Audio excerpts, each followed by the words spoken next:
koa daholo Zanagasikara misy fiantraikany amin'ny olon-tiana avy eo fihinanana ny ranomaina.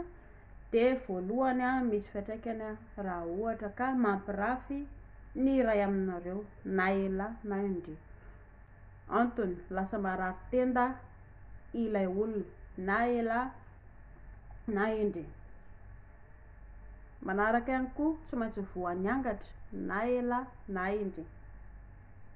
Raha ohatra zany ka samy maditra, raha hoe misy maditra ny ray aminareo roa dia ajanona aloha le any amin'ny ilay minono lataka sy ny minono fôry. Ary le izy ihany koa rehefa hohanina dia tsy atelina gologologologolo miditra ato anatin'ny vavony dia tafiditra anaty kibo. Tsy izay le izy. Amin'ny maharanon'aina amin'ny maharampory anazy dia zazakely no amboarina amin'izy aty ambany aty amin'ny lalan-jaza aty no mipetraka hitambatra ho lasa zazakely. Fa tsy hoe midina ho aty amin'ny vava le izy dia avy eo ato dia inona lasa sakafo sa inona izy dia tsy hety mihitsy aloha. Fa le izy zany raha ohatra ka hoe inana ilay ranomaina izy ka lapisikely dia apetraka ato amin'ny vava, rehefa avy eo arina. Borosiana tsara ny vava, diovina tsara ny lela, diovina tsara ny vava rehetrarehetra avy eo. Fa tsy atelina any anatin'ny vavony. Vavony natao andevina ny sakafo, sy sakafo hohanintsika mahasalama antsika. Hoe ahoana le izy zany raha ohatra ka tafiditra tsinahy?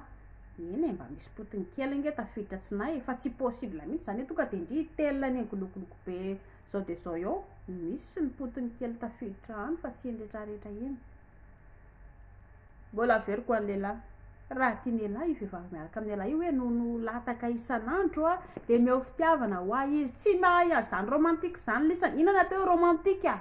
Tsy vita je t'aime plus, je t'aime chérie. Tsisy ilana an'izany. Tsy ny vava resahan'ny olona, ny tsarana ny olona fa zavatra atao ohatra. Raha tia ny lehilahy ilay vehivavy miaraka amin'ny lehilahy, bevady ianareo ao an-tokantrano aloha voalohany indrindra zaraina ny fitiavana.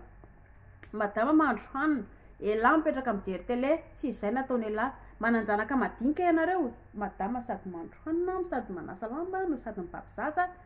Dia ahoana mpiasana elahy nga madama? Lasa elahy mandeha milalao miaraka amin'ny ankizy. Tsy voatery trotrotrona ohatra izao fa miaraka milalao mahafinaritra ny ankizy ange zany ohatra zareo e. Ary zany no fomba fangalana ny fon'ny ankizy mba ho lasa ho naman'ny ray aman-dreny. Ny ankizy mantsy rehefa lehibe lehibe dia lasa tsy mitantara olana amin'ny ray aman-dreny ka miainga avany io.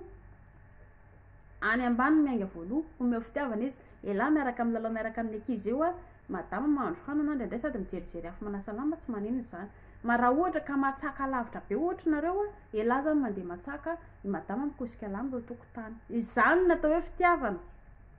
Fa tsy le lasa indray tena ohatra mikorotana be dia lasa elahy mandeha miaraka amin'ny namana mirevana amin'ny bandy akamana. Fantatry madama ange zany, tezitry madama fa tsy te hiteny.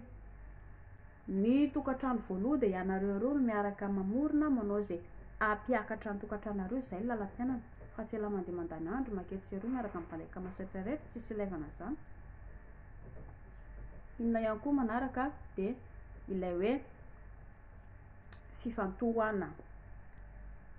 Rehefa mifantoka ianao dia matsiro be foana ilay fiarahana. Fa ho an'ny lehilahy zany mba ho hatsara ny fahasalamanareo anankiroa dia tsy atelina le izy fa atao amin'ny vava fotsiny dia arina rehefa avy eo. Dia zay. Mangatsiaka tompoko.